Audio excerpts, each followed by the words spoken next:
Professor Adeel अजमत। कल से मैं अपने स्टूडियो में तमाम की तमाम रिकॉर्डिंग करूंगा क्योंकि यू डू अंडरस्टैंड कि ये जो छुट्टी के ये तमाम दिन थे घर में मैं चूंकि ये वीडियोस बनाता नहीं हूं तो I do not have the mic and the other equipment with me. तो बस आपको आज सहना पड़ेगी ये एको। आज एक इंटरेस्टिंग वीडियो बनाऊंगा जिसकी डिटेल कल होगी और वो है रशिया कहां था। रशिया इस सारे केस में कहा था तो I tell you in detail with examples. Russia all that time was smiling when the Rafales went down. You know why? Because Russia ने पूरा जोर लगा लिया था कि सुकोई Su-57 इंडिया किसी तरीके से ले ले। इंडिया ने नहीं लिया। मिग का लेटेस्ट वर्जन इंडिया किसी तरीके से ले ले। इंडिया ने नहीं लिया। India went for Rafales. Russian firms ने इंडिया को बहुत कॉस्ट इफेक्टिव प्लेटफॉर्म्स ऑफर किए और रशिया ने इंडिया को ये मेक श्योर भी कराया कि वो R-77 का लेटेस्ट वर्जन जो कि अंडर डेवलपमेंट है वो भी ऑफर करेंगे, which is a lot better than the R-77 which is right now. लेकिन ये कह के इंडिया ने उस फर्म से कॉन्ट्रैक्ट नहीं किया था कि मीटियोर एट दैट टाइम और 2-3 दिन पहले तक Meteor was counted as the best air-to-air killing machine in the world. Europe में तो कहा यह जाता था कि एमरेम पुरानी टेक्नोलॉजी होगी या मीटियोर जो कि नेटो में स्टैंडर्डाइज होता जा रहा था। मीटियोर जिसने यूरोफाइटर टाइफून पे भी अपने आप को देखा, रफेल्स में भी देखा और फिर ग्रिपिन, ये 3 बड़े प्लेटफॉर्म प्राइमरीली मीटियोर यूज कर रहे हैं जबकि अमेरिकन तमाम प्लेटफॉर्म्स एमरेम्स पे हैं। लेकिन कहा यह जाता था यूरोप में एमरेम्स को मीटियोर का सेकंड कहा जाता था। रशिया ने Su-57 जो प्रोग्राम था उसमें ज्यादा रशिया को प्रॉब्लम इसलिए भी हुई कि शुरू में इंडिया इसके साथ शराकतदार था। The programme was running fine, तो because India was a partner in that, when India bailed out, when India went out of the Su-57 programme, the programme had a lot of serious obstacles. Russia ने बहुत सफर किया Rafale की deal से। Russia की aviation industry बिल्कुल बैठ गई थी।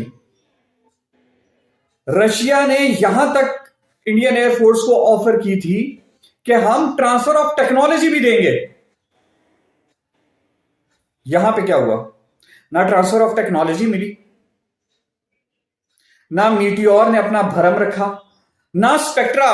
वो मुझे याद है, वो मैंने जब एक कमेंट किया था, नहीं मुझे जब कमेंट मिला था इंडियंस की तरफ से, जब मैंने ये बताया था कि पाकिस्तानी एयरफोर्स ने जैम और ब्लॉक किया रफेल्स के सिस्टम को, जब रफेल्स ने फ्लाई किया था तो एक कमेंट आया था कि I think you don't know about Spectra. I know about Spectra, we all know about Spectra, that's why it was jammed. It didn't even know that PL-15 was coming at it until it was too late. It was too late. तो 3 रफेल्स गिरे आपके, 3 रफेल्स। देखिए, किसी एक industry ने खाली एक country को बेचने नहीं होते एयरक्राफ्ट। उस इंडस्ट्री ने अगर 1979 में F-16 बने, अभी हम 2020 की बात कर रहे हैं, F-16 के वाइपर मॉडल की बात कर रहे हैं, 45 years 45 years have passed now and still F-16s are ruling the sky. तो हजारों रफेल ने तो अभी बड़े कंट्रीज में जाना था। मीटियोर ने तो बहुत से कॉन्ट्रैक्ट्स को मेक श्योर करना था। कहां गए सब के सब? तो रशिया को रिजेक्ट किया गया।